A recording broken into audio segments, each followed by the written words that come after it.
Hello, students, and welcome to this video lecture on the second half of Napoleon's Europe.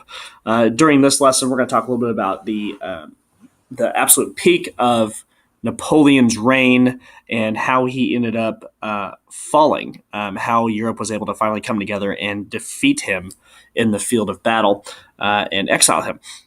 Now, if you kind of look at this map, it's pretty interesting to see that everything that is in purple um, is controlled indirectly or directly by Napoleon in the year 1810.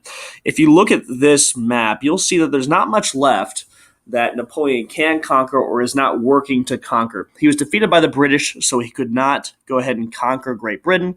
The Portuguese were successfully defended by the British. You'll take a look right over here. You'll see it there. And he is working in campaigns against the Austrians and the Swedes and the Danish. So he's pretty much got everything he can conquer himself. If you look at the map, though, there's one area that he has yet to conquer, and that is the great and powerful area known as Russia. Now, he's got two motivations for this. First of all, the Russians have been poking him for years and years, kind of fighting back a little bit here and there, helping the Austrians, helping the Prussians, helping the British, and he has been unable to get to them. In addition, the Russian territory is an area that has never really truly been conquered by anybody from Europe. So if Napoleon wants to be, if he wants to go down as one of the greatest military commanders of all time, he needs to conquer what previous generals could not conquer. So in the year 1812, Napoleon is going to launch one of the largest offensives of the century. He's going to take about 600,000 French soldiers. I mean, this is the absolute cream of the French army, his absolute best troops. He's going to lead 600,000 men, an army far larger than any other army in Europe, and definitely bigger than several other countries combined. He's going to take them into Russia and invade that absolutely massive country. He wants a quick battle. He wants to take on the Russian military as quickly as possible, defeat their army, march into the capital, and sack it, stay there for the winter. Once spring comes around, he's going to leave about 100,000 troops in Russia, and he's going to march back to France victorious, having become the greatest military commander of all time.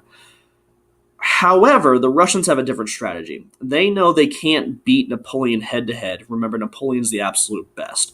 So instead what they're going to do is something very interesting. They're going to use their environment to their military advantage. They are going to, instead of attacking Napoleon head-on, they're going to hit him here, there, and everywhere, kind of like guerrilla-style tactics.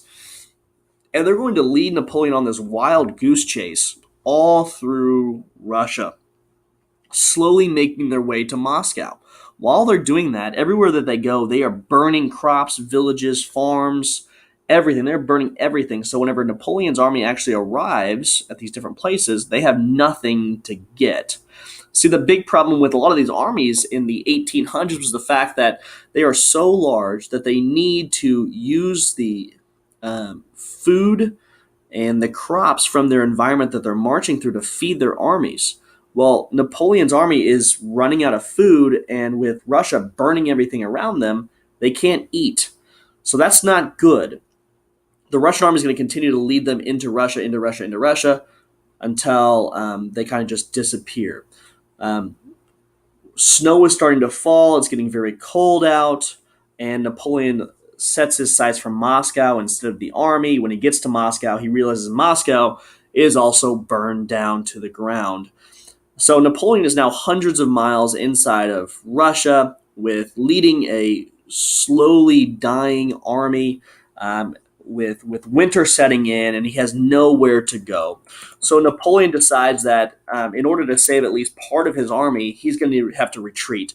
He's going to walk all the way back to France from Russia along the way. And throughout this entire course of this entire event, it wasn't really the Russian army who beat him. It was the Russian winter that defeated Napoleon's invincible army. Of his 600,000 men, only 100,000 are actually going to make it all the way back to France with Napoleon. Following this epic defeat, the Russian campaign, the other allies, Great Britain, Prussia, and Austria, are going to gather their forces, and they're actually going to be stronger than Napoleon for the first time in many years, and they're going to defeat him in an actual army-to-army battle at Leipzig. When they do that, they're going to capture Napoleon, and they're going to exile him to a small island called Elba. Elba's off the coast of Italy. They're going to take away his throne. They're going to give it back to a king of France. And Napoleon's going to sit there for a couple weeks planning his escape, actually. After just a few weeks, Napoleon's going to successfully escape from the island of Elba and make his way to France. From France, he's going to start marching all the way back to Paris. Along the way, the new king of France, whose name is Louis XVIII, he's going to send army after army to go and kill Napoleon. But instead of these armies killing Napoleon, they're going to join Napoleon's new army. This new army is going to eventually be about 100,000 strong as he marches into Paris. He's going to be greeted by cheering crowds. The military is going to swear allegiance to him. The king, Louis XVIII, is going to flee back to England, his supporters, and Napoleon's going to regain power within 100 days of losing power. This is going to leave the Allies, Great Britain, Austria, Prussia, a final opportunity to finally defeat Napoleon. Great Britain's going to lead a coalition, about 50,000 on 50,000 men, versus Napoleon.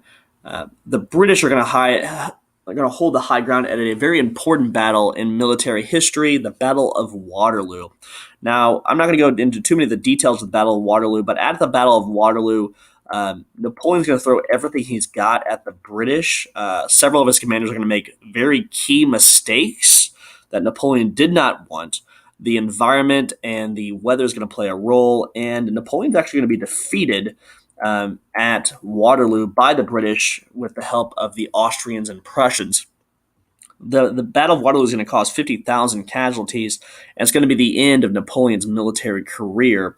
Following this defeat, so this is his second defeat, he's going to be exiled to an even smaller island of St. Helena, where he will spend the rest of his life, about 6 years. There are a number of different images that are kind of associated with Napoleon. It has a lot to do with historical bias. If you're from the French society, you have one image. If you're from a British-based society, you have a different image. But it's important to recognize that both these images are correct when we look at Napoleon. You have the young, more vibrant Napoleon, and also the older, defeated Napoleon.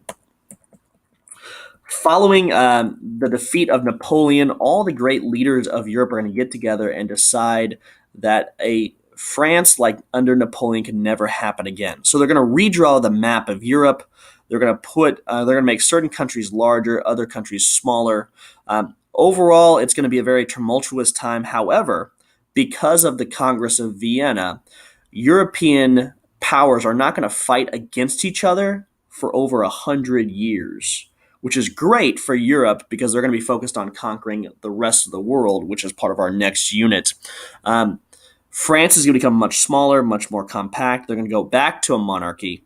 But don't worry, a lot of people wonder if the French Revolution, was a waste, since in the end, Napoleon is going to be defeated, and it seems like the French society is back under a monarchy. Well, the Revolution was never really a waste because even though there's a French king again, these monarchs throughout Europe understand that the people are actually relatively strong and they can overthrow them. So if they don't keep them happy, they're going to be overthrown and killed. This new French monarchy is going to accept the Enlightenment ideas, and the revolution will inspire revolutions in other countries around the world.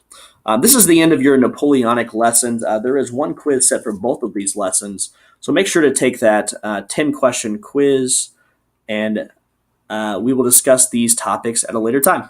Have a good night.